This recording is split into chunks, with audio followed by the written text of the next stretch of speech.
I'll do a somewhat longer introduction of myself. It's called Andrew Pines, but I go by Andy, as I see you on the break. As I said before, I was an investment banker for 25 years with Citigroup, and my specialty was healthcare finance. I worked with many of the large health systems in the United States. Some of you may know them, such as Kaiser Permanente, one of our larger integrated delivery systems, Dignity Health, and others as well, some of whom have a presence in South America. After I retired from banking, I wanted to decide how can I get involved with health, which is a deep passion of mine.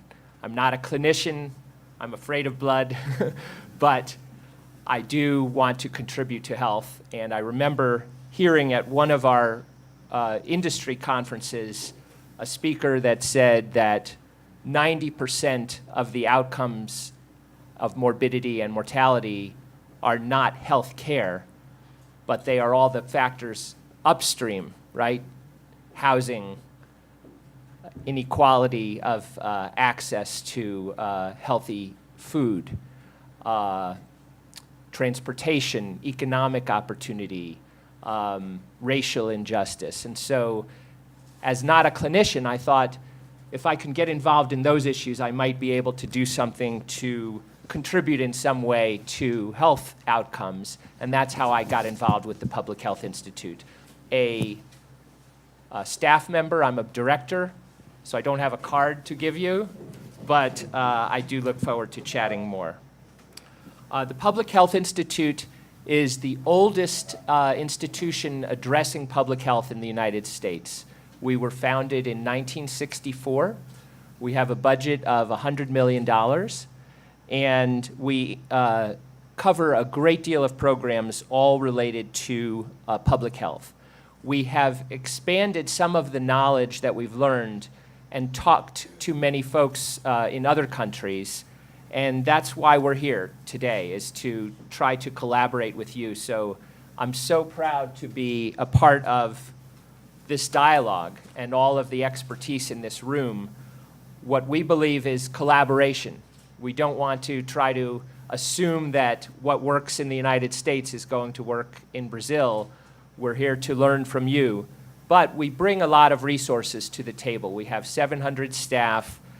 We administer 80 different programs in many of the areas that you talked about, including 225 different projects in 26 different countries. And those include a lot of the areas that you are focused on. We have an alcohol research group that deals with preventing the abuse of alcohol. We have a tobacco group that looks at preventing addiction to tobacco. We do analysis on taxes on soda to deter obesity. And so these are many of the things that we address, including access to care. I've been here 3 days in Brazil now. We've met with some of you that already, and I've been so impressed because everyone seems to have a collaborative spirit to try to address non-communicable diseases. And the causes of non-communicable diseases are so complex that we can only attack those collaboratively. The health system, the for-profit sector, pharmaceuticals, medical devices, government, other NGOs. And so what we're hoping to do here is really build an ongoing ecosystem of collaboration where we can come together, and I look forward to continuing to be a part of that. We collaborate with many different organizations, USAID, CDC, the National Institutes of Health, and so we can bring, we think, something to the table in terms of knowledge and expertise. Our vision is to create healthy communities where individuals reach their highest potential. We do that through programs such as nutrition education that we have been involved with, as well as growing other services such as access to care. I was struck to learn that Brazil is one of the only countries, maybe the only country, where everyone is given a right to access to care, but I also heard that 50% of the people can't even get to a physician. So there's a problem with access, much as we have in our country, but your country is much bigger geographically. In our structure, we try to attack many of these non-communicable diseases, and what we're trying to do is bend the curve.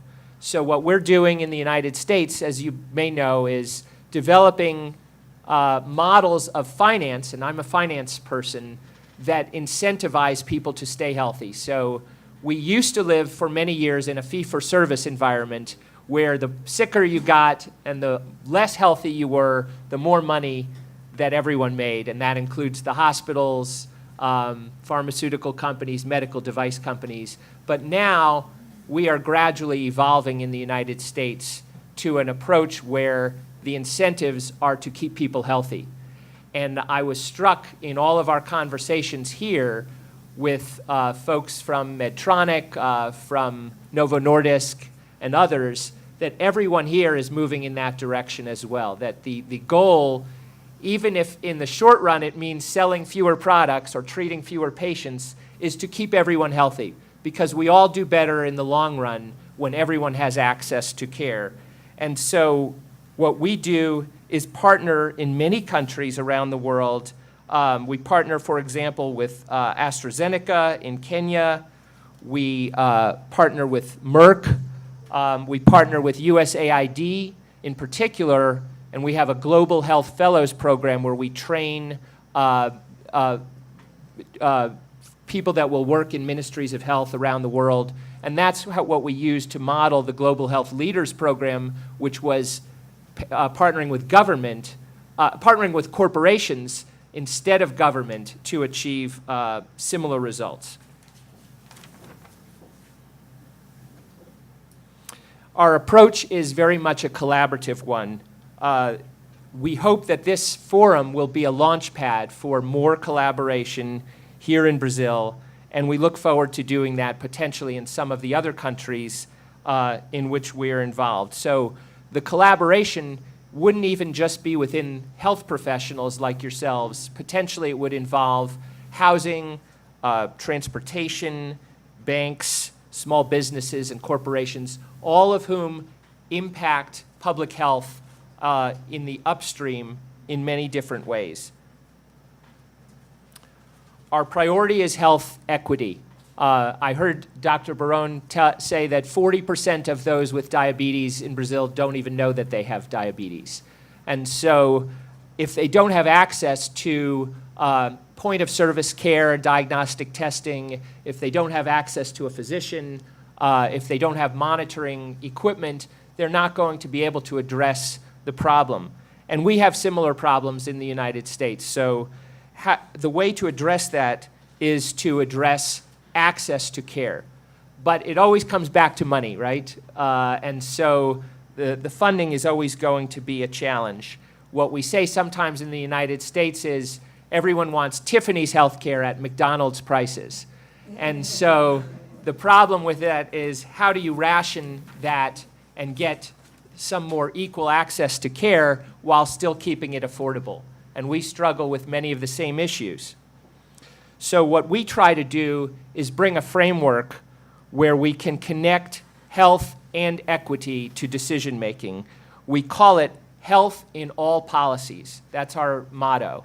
And essentially what health in all policies means is that we want to create health equity and sustainability in everything that we do, and we want to encourage government to make decisions along the same lines.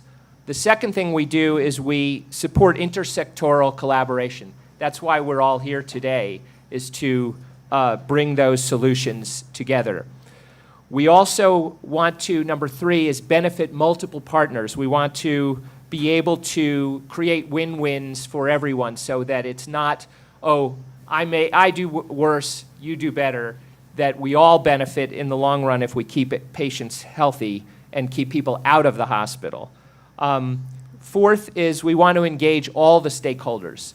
And that's what everyone in this room is representing, but there are people that are not even in this room that could contribute to that dialogue. And finally, we're trying to create a process for lasting structural change that can be not just an idea that we put together in the room, but something that is implementable and stable for the long term. So the way that we're going to try to contribute to that is through public-private partnerships. And yes, and that's what we started with Medtronic Foundation kindly supporting Dr. Barone. We would hope that others in the room might consider joining us as well in terms of bringing together the nonprofit sector and the for-profit sector. But we don't want to reinvent the wheel. There are a number of really strong organizations in this room that are already addressing diabetes, already addressing tobacco, sedentary lifestyle, and the like. So what we hope is to bring some of the expertise that we have learned through implementing similar programs and comparing that, but most importantly, making sure that the solutions are tailored to Brazil and not how we would approach it necessarily in the United States. So I look forward to being a part of that partnership. The Public Health Institute will be at your side going forward in this effort in the future. And that was really all I wanted to say. You can locate us at phi.org. And I'll give people my email address. You can feel free to contact me. I don't have a card, as I say, but if you want to jot it down, that's fine. It's Andrew, A-N-D-R-E-W, .m as in Michael, .pines, P-I-N-E-S, @gmail.com. And thank you for having me here. And I can entertain questions, too, if you want.